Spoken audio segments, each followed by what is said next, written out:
ఎప్పుడూ లేనటువంటి విధంగా 2 రూల్స్ తీసుకొచ్చి పెట్టారు. ఒకటేమో షైనింగ్ రూల్స్ అని, ఒకటేమో వేకెన్సీ రూల్స్ అని 2 రకాల రూల్స్ పెట్టారు. కానీ మన కార్మికులు ఒకటి ఆలోచన చేయాలి. షైనింగ్ ఆర్డర్ రూల్స్ ప్రకారం వెళ్తే మనకు భవిష్యత్తు ఉండదు. ఎందుకంటే షైనింగ్ ఆర్డర్ రూల్స్ పెట్టినప్పుడే వాళ్ళకి ఏం తెలియదు. ఆ రూల్స్ పెట్టినప్పుడు వాళ్ళకి ఏం తెలియదు. మీరు ఒకటి పసంद చేసుకోండి. గ్రేడ్ 4 నుండి గ్రేడ్ 2 వస్తారు, గ్రేడ్ 3 నుండి గ్రేడ్ 2 వస్తారు, గ్రేడ్ 2 నుండి గ్రేడ్ 1 వస్తారు. తర్వాత ఏంటిది? ఏం లేదు. అప్పుడు ఆ సిచ్యువేషన్ లో వీళ్ళన్నీ చేసి పెట్టేశారు అంతే. ఇంకా మనకు దారి లేదు, గమ్యం లేదు, ఏం లేదు. అదే ఏమేసి రూల్స్ ఇస్తే, అడ్జస్టింగ్ రూల్స్ ఇస్తే నువ్వు ఒక దారిలో ఉంటే నువ్వు పైకి నువ్వు రిటైర్ అయ్యేంత వరకు 5 ఏళ్లకు 4 ఏళ్లకు 3 ఏళ్లకు నువ్వు ఏఎల్ఎము ఇలా సీనియర్ లైన్ కన్వర్షన్ అవ్వకుంటూ పై స్థాయికి వెళ్ళే అవకాశం ఉంటుంది. కానీ ఇవాళ షైనింగ్ రూల్స్ వల్ల మనకు ఆ అవకాశాలను కోల్పోతున్నాము.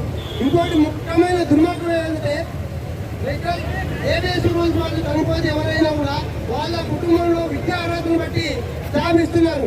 అదే మన ఆర్డెన్ కుటుంబంలో ఎవరైనా చనిపోతే గ్రేడ్ 4 ఉద్యోగం ఇస్తున్నారు. వాళ్ళకి బీటెక్ ఉంది, ఏమన్నా ఉండదు.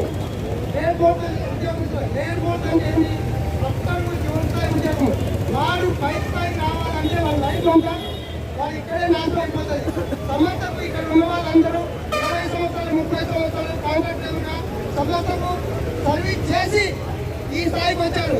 ఇప్పుడు కూడా షైనింగ్ రూల్స్ అనే 2 రూల్స్ పెట్టేసి మనకు సమస్యలో మనం ఇబ్బంది పెడుతున్నాం. కావున ఈ యొక్క మనం ఏమడుగుతున్నాము? యాజమాన్యాన్ని, గవర్నమెంట్ను మాకు ఉన్న రూల్స్ అడుగుతున్నాము. ఇది తప్ప చెప్పండి. మీరు తప్పు చెప్పండి. తప్ప గట్టిగా మనకు ఆ రూల్స్ ఇవ్వడం వల్ల ఎన్నో విధాలుగా మేలు జరుగుతుంది. మనం ఈ రూల్స్ చేంజ్ చేయడం వల్ల ఆర్థిక భారం కూడా పడిన యజమానులు కానీ గవర్నమెంట్ కానీ సీఎం రేవంత్ రెడ్డి గారు చెప్పారు. ఆర్థిక భారం పడినటువంటి సమస్య ఏదైనా కూడా ఈ ప్రభుత్వము నెరవేర్చాలని మనం గత 8 నెలలుగా పోరాడుతున్నాం, చేస్తున్నాం. కానీ నా తోటి ఆర్టిజన్ కార్మిక మిత్రులకు పేరు పేరున నా యొక్క హృదయపూర్వక నమస్కారములు.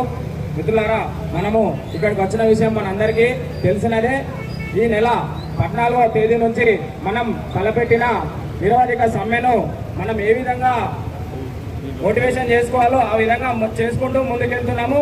అందులో భాగంగా ప్రతి సబ్ స్టేషన్ తిరుగుతూ ప్రతి జిల్లాలలో మీటింగులు పెట్టుకుంటూ మనం ముందుకెళ్తున్నాము. అదేవిధంగా ఆ 14వ తారీఖు నుండి మనం సమ్మెలో ప్రతి ఒక్క కార్మికులం పాల్గొన్నట్లయితే మనం ఏదైతే ఒకే ఒక నినాదం కన్వెన్షన్ అనే నినాదం ఏపీఎస్సీబీ సర్వీస్ రూల్స్ అనే నినాదం ఖచ్చితంగా సాధించుకోగలం.